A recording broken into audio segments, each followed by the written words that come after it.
여랑야랑 이민찬 기자 함께하겠습니다. 첫 번째 주제 보시죠. 자, 지금 박영선 후보가 웃고 있는데요. 민주당이 뭔가에 반색하고 있다고요? 반사이익입니다. 네, 장기화되고 있잖아요. 이제 오세훈, 안철수 두 후보의 협의가 뭐 끝났다고 하면 또 다른 협의가 겹쳐 있고 계속 이러면서 길어지고 있는데 이게 민주당에 도움이 될 수 있다는 건가요? LH 직원의 부동산 투기 의혹과 박원순 전 시장 성추행 피해자의 기자회견 등으로 여권이 수세에 몰렸죠. 네. 그런데 오세훈, 안철수 후보가 단일화 방식에 합의하지 못해 어제 둘 다 후보 등록을 했습니다. 민주당은 야권 후보들이 자신의 입장만 고집하면서 네. 단일화 협상이 삐걱거리는 모습에 상당수의 유권자들이 염증을 느꼈을 것으로 보고 있는데요. 이게 여권의 호재로 작용해서 지지율 상승으로 이어질 거란 기대가 나오고 있습니다. 좀 있으면 올라갈 텐데, 그 사람이 한번 푹 떨어졌다가 올라가는 맛도 있어야지. 안 그렇습니까? 다음 주에, 이거 지지율이 올라갔네요. 이렇게 질문하실 것 같은데요? 뭐 이해찬 전 대표도 어려운 선거일 것 같았는데 안 그럴 것 같다. 이렇게 한술 뜨기도 했습니다. 박원순 전 시장 피해자가 기자회견을 한 게 지난 17일입니다. 며칠 사이인데 분위기가 많이 바뀌었어요. 박 후보자 기자회견 직후에도 입장을 정하지 못해서 우왕좌왕했었죠. 네.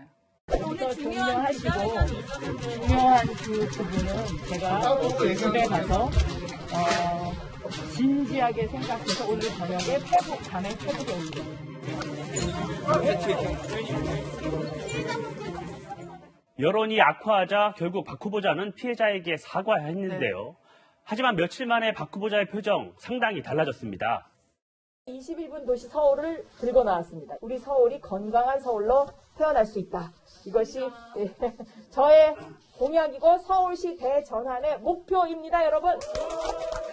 지역 밀착 민생 행보를 통해서 단일화를 두고 옥신각신하는 야권 후보들과 차별화하겠다는 취지로 보입니다. 네, 표정이 며칠 새 상당히 밝아진 것만은 분명해 보입니다. 다음 주제 보겠습니다.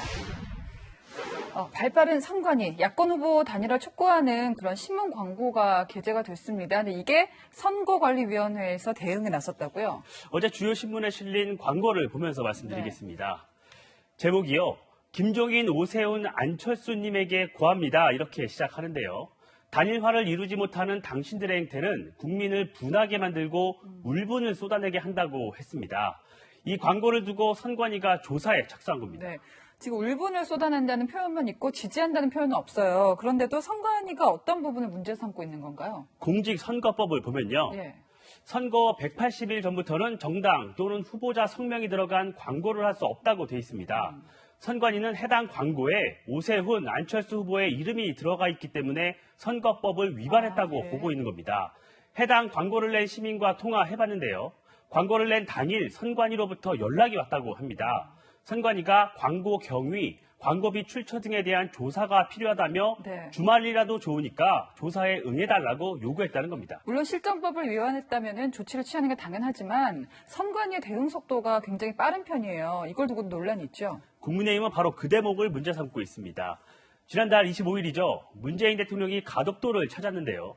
당시 국민의힘은 선거 개입이라고 주장하면서 정치적 중립 위반 여부를 선관위에 물었습니다. 질의 후 8일째 되는 날 답변이 돌아왔다고 하는데요. 두 사안의 성격이 다르긴 하지만 선관위의 대응 속도가 너무 차이가 난다는 게 국민의힘의 지적입니다. 선거가 다가올수록 후보들이 선관위 움직임에 예민해질 수밖에 없겠죠. 그래서 오늘의 여랑야랑은 엄정 중립으로 정해봤습니다. 선거에서 심판 역할을 하는 게 선관위인데요. 자꾸 중립성을 두고 오해를 사는 일은 없었으면 좋겠습니다. 지금까지 여랑야랑이었습니다.